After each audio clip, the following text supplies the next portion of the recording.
Super lamig ng panahon 'no, mga babes, 'di ba? Kahit nakapatay na yung aircon niyo or electric fan, ano man yang gamit niyo na 'yan 'no, or hindi na kayo nagpapaypay, lamig, 'di ba? So ayan na, make sure na nakasuot kayo ng tamang damit ngayon. Kasi maaaring hanggang March pa maramdaman yung ganyang klase ng lamig ng panahon.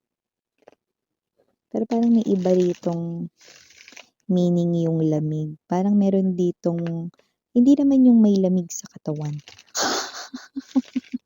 Pero parang may panlalamig na nararamdaman. Oh! Oy, sino kaya yun? Blind item. Alamin natin.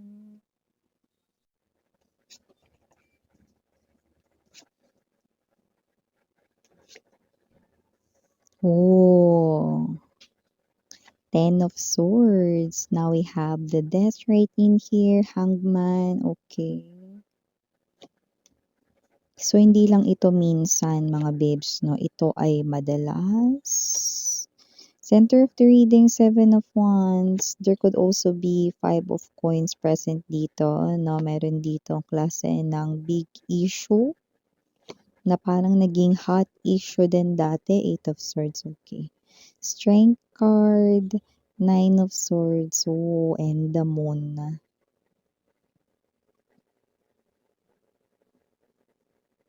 So, sa nakikita ko dito mga babes with the Page of Swords right in here and the Seven of Swords, high chance na ito ay walang iba, no, na energy ng nag-i-spy sa'yo, no. Medyo itong energy na to ay hindi lang niya ito minsan na ginagawa, kundi talagang parang hobby niya na ito. Kakaiba rin yung hobby niya, eh, 'no? Pero don't get it wrong, wala itong gusto sa'yo, 'no? Kasi itong person na 'to lumalabas dito with this Seven of Swords and the Page of Swords, okay, ay none other than Ten of Swords energy. Ang person na rito na nakasira sa inyong dalawa ng iyong person, ang third wheel, ang third party dito ang dahilan ng betrayal or traitorship, no, na nangyari way back then kung bakit natuldukan, kung bakit nag-end ang inyong connection ng inyong partner dito or ng inyo ritong person. So nakita natin dito na ini-spy ka more at ah, mas maglalaan pa siya rito ng time para spy ka, yan 'no, sa mga darating na mga araw at mga linggo 'no. Yeah, kung sino man 'tong person na 'to, I do see 'no, na hindi siya rito nagpapahuli or hindi siya rito 'no, nagpapaka-obvious na ikaw ay kanya ritong tinitingnan 'no. Siguro gumawa ito ng alam mo naman, may mga paraan na ngayon sa social media 'no, para spy ka dun sa person ng hindi nalalaman ng person na yon 'no, na ini-spy siya nito. So, puwedeng gumawa siya ng dummy account, new account 'no, ibang profile picture, iba yung pangalan, puwede rin yun 'no. Pero yung iba lakas ng loob, yun talaga yung kanilang profile. So, puwedeng hindi mo alam 'no, na ito yung third party or hindi mo alam yung, what's this, yung profile talaga ng third party, pero alam niya yung sa'yo 'no. And baka yung iba sa inyo puwedeng naka-public 'no, ang inyo ritong profile. So 'yan, okey. So, oras na para i-private niyo 'yan 'no, para kabahan siya. So, nakita natin dito kung sino man 'tong person na 'to na with the Seven of Wands energy 'no, talagang ginagawa niya rito yung kanyang best 'no, para hindi ito malaman 'no, nung person ninyo or whatsoever 'no, na ini-spy niya pa rin kayo. Yung iba naman dito, sila pa naman ang person mo, pero grabe, grabe kung makapag-spy siya sa'yo rito 'no, wagas. Wagas ang pag-i-spy nitong third party na 'to sa inyo 'no, okey? Kasi nga naman, we have here the moon. Mamaya sabihin ko sa inyo kung ano yan. Batiin muna natin everybody. Hi and hello there everyone. My name is Yan. Welcome new subscribers at returning buyers ko. Maraming salamat sa inyong walang sawang love at support for me. At kung hindi niyo pa po alam, meron pa po tayo na other channel link down below sa ating description box. So if interesado, i-click lang yung link dyan para punta kayo doon and araw-araw ay nag-a-upload ng collective readings for all signs there. At kung gusto niyo mag-avail ng 2026 forecast 'no, na naglalaman ng general messages, love messages, career/business, money messages, angel number messages 'no, at ang significant events to remember yun yung mga sudden pagbabago, sudden events, sudden situations na hindi niyo alam na mag-a-unfold for your zodiac sign. Yeah, it's a written form 'no, but overall forecast ng iyong zodiac sign 'no. It's not a personal reading 'no, but marami tayong mga na-receive na feedbacks 'no, na magagandang reviews 'no, about that 'no. So if you want that 'no, just message your zodiac sign. It's for 1/5 but for the entire 2026 already 'no. Message lamang sa The High Priestess Tarot kr@gmail.com. At yun nga mga babes 'no, wala din po tayo ditong gender, babae, lalaki, LGBT, lahat ay welcome. So just take only what resonates and of course timeless tayo dito, puwedeng nangyari na sa iba, nangyayari na ngayon at sa iba ay mangyayari pa lang, kaya naman just take only what resonates, okay? Up until February lang mga babes 'no, yung 2026 overall forecast for your zodiac sign, okay? So yun nga, nabalik tayo dito sa pinag-uusapan natin. So hindi ito yung ex mo na nagsa-spy sa'yo, pero ito yung kanya ritong third party or yung naging third wheel sa inyong dalawa. Medyo threatened siya rito at ang laki ng kanyang fear with the moon. Okay?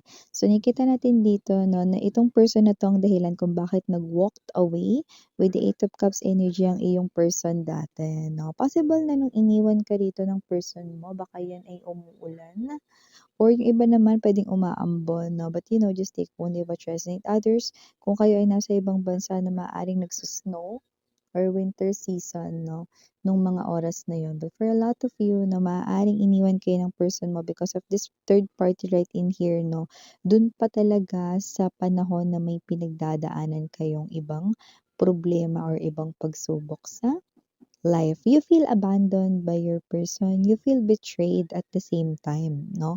Pero wala kayong nagawa kasi nag-end na talaga yung connection ninyo dati dahil mas pinili niya yun 'no. Itong person na 'to na nakikita ko dito. So, this third party ay lumalabas na threatened sa'yo in some way. Siguro parang nagkakaroon rito ng misunderstanding sa pagitan nilang dalawa. Kasi parang nitong kamakailan lamang parang palaging tinatanggihan 'no, ng iyong person ang lahat ng mga hinihingi ritong pabor ng third party, kahit ano man yun. Parang, nangyayari ngayon 'no, puro tanggi 'no, ang iyong person 'no, samantalang dati puro oo ang person mo sa third party 'no. Kaya parang naguguluhan at nako-confuse ang third party kaya sinusubukan niya.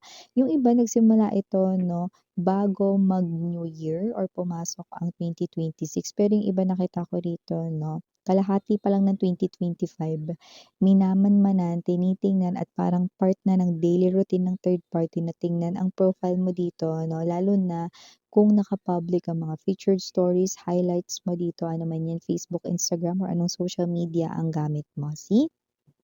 Kasi tinitingnan niya ron na baka may i-post ka dito something about you and your person 'no, na take note, yung ex-lover mo yun na lover niya na ngayon. So definitely natatakot siya na baka iwanan siya ng iyong person or tinitingnan 'no, parang alam mo yung ano, ini-spy ka niya everyday para kumalma siya. Ay wala naman akong nakita sa post ni Collective na kahit na anong may kinalaman sa ex-person niya, so puwede na akong kumalma. So parang nakadepende sa'yo 'no, bigyan mo nga 'to ng konting panginig.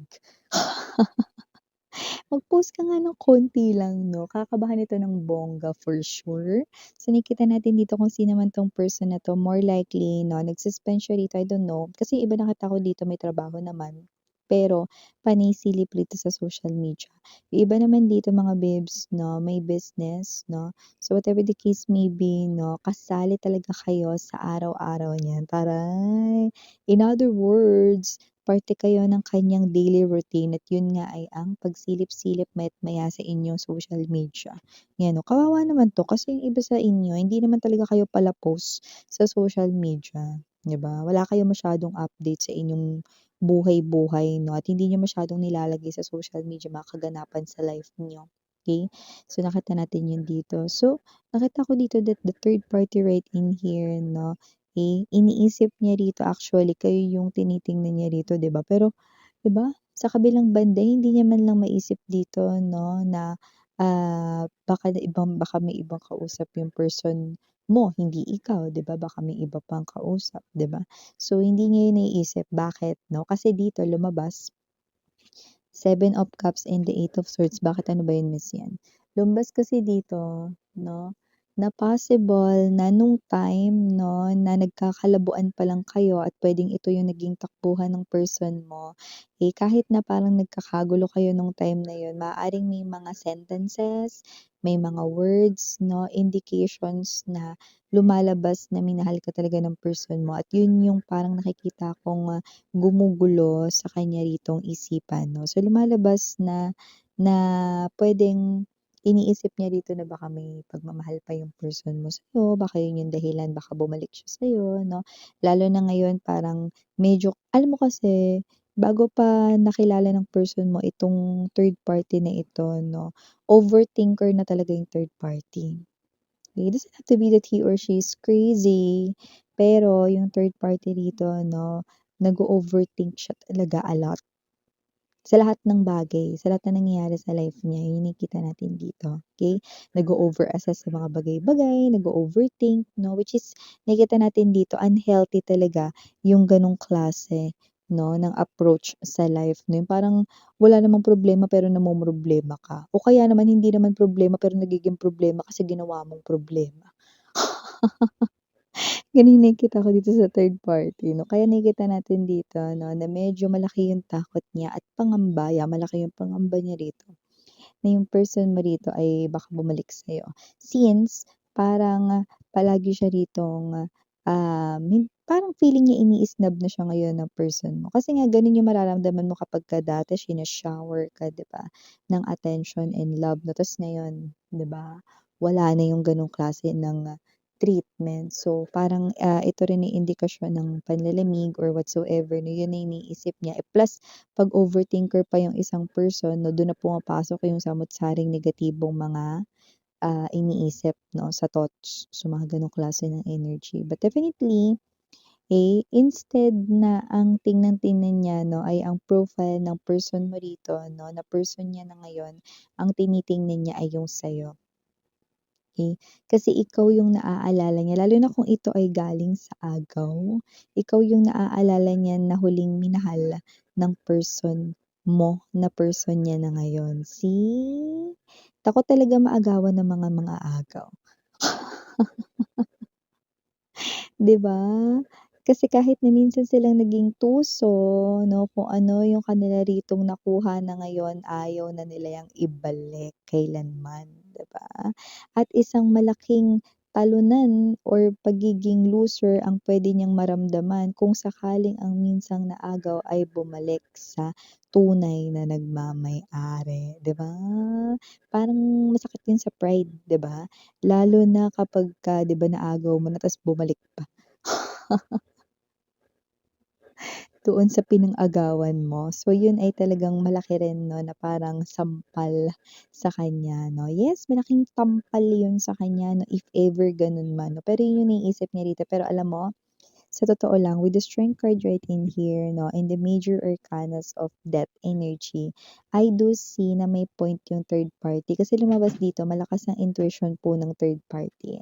So talagang yung kaba niya rito ay trueness kasi nakikita ko rito na parang nasisteer or nahahalo yung emotions and feelings ng iyo ritong ex-lover, no? And more likely, naiisip niya kayo ngayon, no, collective, no? Especially etong pagpasok 'no ng January 2026. Kasi parang yung person mo, I don't know, puwedeng nagma-mature siya or parang meron siya ritong mga naiisip with the Hanged as well 'no, as major arcana 'no, sa kanyang future na gusto niya na parang ma-establish or, maging stable, maging permanent, gano'n 'no. So, parang may mga plano siyang solid dito 'no at, sa kabilang banda 'no, naiisip niya kayo, 'yan 'no. Instead na ang naiisip niya ay yung third party na makakasama niya sa mga gano'ng plano 'no. So, yeah, hindi lang ito baka nga, kundi talagang yun talaga yung laman ng thoughts ng iyong ex-lover right in here, 'no. So, may point rin yung third party, may nakikita tayo rito basehan ang kanya ritong fear with the moon and the Nine of Swords energy, yan yung iniisip niya gabi-gabi na panghihinaan siya ng loob every time na yan ay pumapasok sa isipan niya. Well, it's true. Because the third party has this very strong intuition, malakas talaga yung kutob niya at tama nga ito. Yeah. So kung naririnig niya 'tong reading na 'to na malamang pinagpapawisan na ito ng butil-butil at medyo malamig-lamig, dahil isa itong malaking katakot-takot na revelasyon if ever man 'no, na mahilig din ang third party manood ng energy readings at napunta siya dito mismo sa sarili niyang energy. See? So yeah, magpapatuloy pa rin ang pagmamanman sa'yo rito ng third party 'no, para siya ritong nakasuot ng telescope or binoculars at nakamanman sa'yo rito 'no, kung ikaw ba ay pinupuntahan, kinakausap 'no, or meron bang connection kayo ng third party, 'di ba? Alam mo nga kahit mag-post ka lang ng tungkol sa'yo at sa isang person rito na puwedeng bagong person yun, ang iisipin niya, ang ka-connect mo ay ang ex-lover mo. Yeah, gano'n ka-overthinker itong third party na ito 'no, 'yan. Bakit kaya ng gano'n 'no, yung araw-araw nag-o-overthink ka, sakit yan sa ulo, Pero yeah, yun yung ginagawa niya at gagawin niya pa more. So yeah mga babes 'no, ito ang mga initials na nakikita ko. We have O, F, T, M, S, P, B as in boy. We also have here U, A, and last but not the least, we have the letter G. So, yan ito yung mga messages right here for you, honey. Again, I'm Yuriana Ani. Sarang Love and Light. Annyeong.